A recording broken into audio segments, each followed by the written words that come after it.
Hello and welcome to another episode of Optics Trade Debates. Theodore and I will today discuss one of the many categories that we have on our website. And as you can see today, we'll be talking about the features of reflex red dot sights, to be specific. So we can see that they are a little bit different when it comes to appearance, but all have pretty much the same characteristics that join them. Let's just start with some general properties. Theodore, would you be so kind to share with us? Well, we define products like this as reflex sights on our webpage, and there are a subcategory of red dot sights.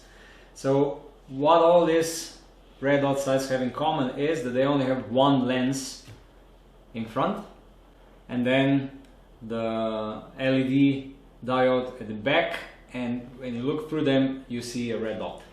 So they are opened. That means that because they have only one single lens, it's really hard to make them closed, even though some new products are closed on both sides. And they function on the same principle. However, as you can see, there are many different sizes and form factors of these products. The most common reflex sights are like this. Doctor, now called Noblex. So when someone says reflex sight, this is the first thing that comes to mind, almost, right? Yeah, in Europe at least it's like a doctor sight, this is a reflex sight. This is a reflex sight, yeah. And they even, when you see other brands, they say, oh, you have a doctor. No, they're so similar. It's similar, it's a reflex sight but not made a doctor, because doctor, now Noblex, had I would say the majority of the market share, at least in the past. Now everybody else is working on them. And because of this design, so they have only one glass in front and the LED diode at the back, they're really easy to use. So when you look through them, it's almost unnoticeable that you're looking through a red dot. This is the first thing, so it's really easy to use them. They're really small and light, at least those types. When you look at, I don't know, this Mapper Light or Seymour, or now this big Holosun, you see that for rifle use, some manufacturers are already producing a bigger versions of reflex sights. However, still the most common are these really compact, small reflex sights, which can be used also on handguns, not only on rifles. Naturally, because of their size, right? So Yeah. they're really compact and they fit greatly on the handgun. Yeah, small lens. Okay, we've opened the debate. Now, what about the dot sizes in red dot sights? I know that there's some are bigger, some are smaller, some cover more of the image when you look through. When to use which and why? Well, I would say a general principle is that if you're using it on a handgun or on a rifle on a close range, you need a bigger dot. So 6, 7 or 8 MOA size of the dot is the proper one for the close range. Especially for handgun users, 6 and above. From 6 to 8, it's the perfect size. If you're using it on a rifle for a little bit longer range, then 3.5 or 3.0, so 3 MOA size is more appropriate because it covers less of the target. To explain this, to translate this into centimeters at 100 meters, if you have a 3.5 millimeter red dot, like in this Doctor, 3.5 MOA size of the dot, that means it covers approximately 10 centimeters on 100 meters. If you have 7 MOA size of the dot, it covers 20 centimeters. So twice as much. Twice as much on 100 meters. So why would you need such a big coverage? Because usually on handguns you're shooting to 25 meters maximum. So on 25 meters it covers 5 centimeters. And this is something what is really easy to see. The target acquisition is faster. The red dot is not so nervous when you look through the red dot on a pistol. So a bigger dot on a closer range is more appropriate. It is, however, true also that because of this design, only one single lens in front and then the diode at the back, it's really hard to produce red dots inside that would be smaller than 3 MOA. Only I think Shield Sight from Great Britain, they're producing 1 MOA dot. Everybody else is more or less at 3 MOAs. This is the big difference compared to the tube size red dots, like aim points and similar, where the dot can be smaller, when the dot can be even 1 MOA big. With reflex sights, it's usually from 3 MOA and up. So this is regarding the dot size. What about the magnification? I know that it's really easy to look through with both eyes open, with all the reflex sights and with all red dot sights in general. So what is the magnification? I think it's 1 or slightly above 1. Slightly above 1 in some cases, 1.0 something. I would say the higher the quality of the dot, the more there is no magnification at the red dot side. So the magnification is completely the same like with your plain eyesight. Normally, if you buy something more affordable, a little bit cheaper, it can happen that when you look through them, you see that the image becomes a little bit enlarged. So that means 1.05, let's say, that there is some small magnification.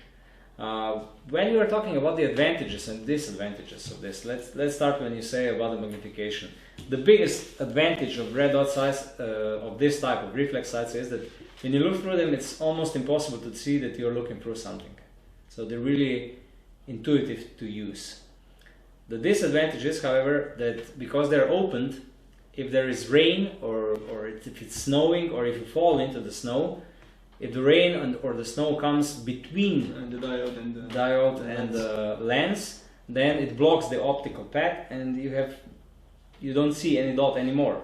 And also, if you have droplets on the front of the lens, it can obstruct the way how you're seeing the red dot. So again, you have a little bit of problems. This is something what you can avoid with a full tube red dots. I've heard that some manufacturers now also make reflex sights that are enclosed. I think that Steiner makes such a MRS, I think. So this is a solution. It's a solution. They have one additional glass which covers the LED diode and LED diode, and which contains everything inside without the possibility of water or snow getting in. Some red dots like this Hosan even have you can see here a small hole which is meant for water to go out. Oh, so water it comes in. Yeah, it pours out on these two small holes. Inside.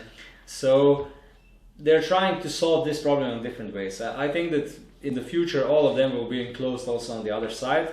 However, it is far more expensive to do something like this and more complicated than to do open design like this are.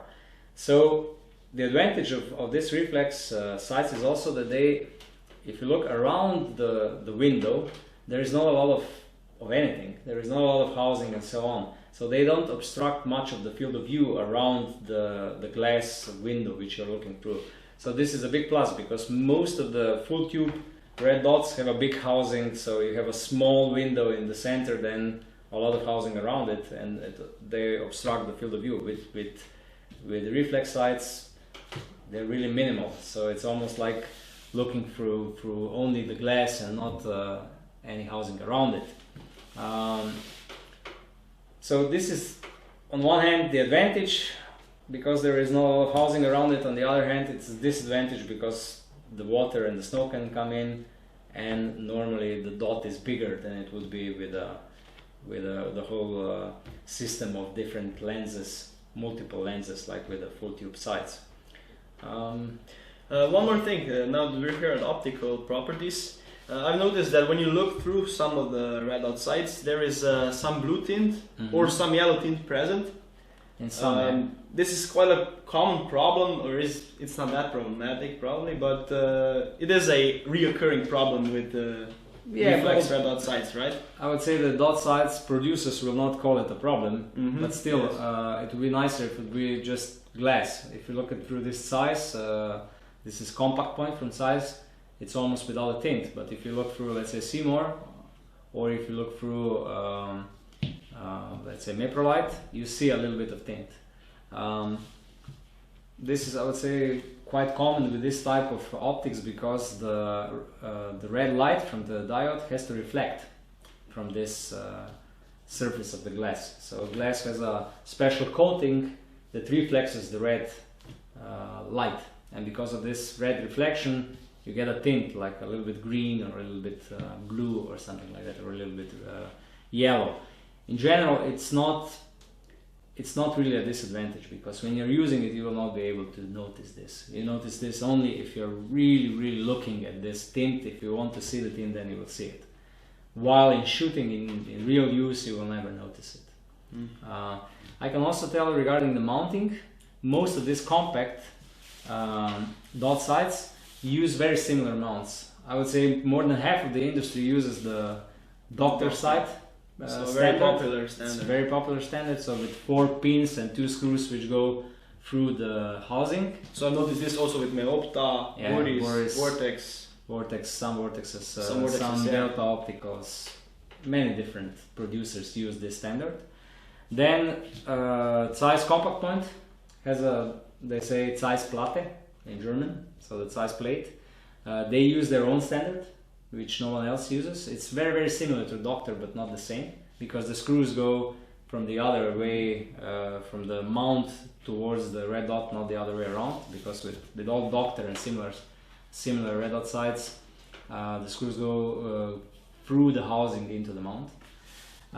Then Seymour has their own standards, which are also used by, I think, Delta Optical and a couple of other producers.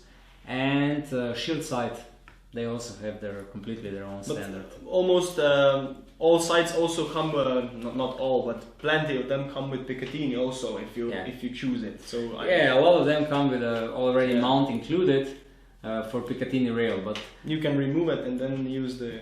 Yeah, but you have to know that a lot of these compact red dot sights or reflex sights, they go on different rifles, and especially in Europe, there are many rifles where Picatinny rail is not on top, like in the US. In US, it's far more popular to have a Picatinny rail on top of your rifle, but in Europe, you have like Blaser rifles, Sauer rifles, which all have their own standards. So for those rifles, there are many European producers which produce mounts to accommodate, let's say, doctor sight standard of mounting. No matter which manufacturer really produces the dot, but if it features the doctor sight standard for mounting, then it will fit that mount. And on the lower part, it can go, let's say, specifically to Blaser rifles, to Sauer rifles, to Mauser M03 or something like that. So there are a huge diversity of mounts for this dot reflex sights. And the same applies for mounts for handguns. There are many producers in Europe. Henneberger is the most known, which produce many different mounting solutions for many different pistols and revolvers, which can accommodate the doctor sight standard of mounting. So all reflex sights which feature this standard. And also Seymour is producing their own mounts for their line of red dots, and Shield Sight also produces the whole line of mounts for their reflex sights, for shield sights. And normally there are also some aftermarket producers like Tony System and others which produce mounts either for Doctor standard or for Seymour standard or for Shield standard. So it's with mounts there is really diverse big selection of different possibilities. Also perhaps worth mentioning is that reflex sights usually have adjustment screws for elevation and windage adjustment. True. Instead of turrets, small turrets that can be found on tube dot sights commonly. And one last thing is what I would like to ask you is, I know that the color of the dot is in majority red, but I've heard that there is a new trend now. Green, yeah. Because there are so many people that don't see red color. They're color blind. Some producers which started this trend, they even say that there is up to 20% of people that don't see the red color. I think it's less, but still, even if it's 10% of all shooters that don't see the red color, there are producers which produce red dot sights with green color. Most noticeable, Holosun is one of such producers. Maprolite is another, and I think all others will also make a transition to the green. So they will offer for that 10% of the customers that don't see red color well, they will offer red dot sights with a green color. I didn't say much about the form factor. As you can see, all this small compact reflex sights, they're meant either for pistol and rifle, while these big ones like this Meprolite, Seymour, the big Holosans, they're meant only for rifles. And what is also a new trend is they mount these red dot sights on shotguns. So you can buy mounting solutions to mount, let's say, a doctor sight on a shotgun. So I believe that this category will become more and more popular in the future. I think that the time for this type of products is still to come to the full market potential. I think that now we mostly covered. I hope we did. Everything. If we forgot something, you're welcome to leave a comment down in the comment section or send us an email and we'll reply to it, of course. Hit like, subscribe to your YouTube channel, and make sure to come back to our next Optics Trade Debates video. Thank you for watching. Bye. Bye.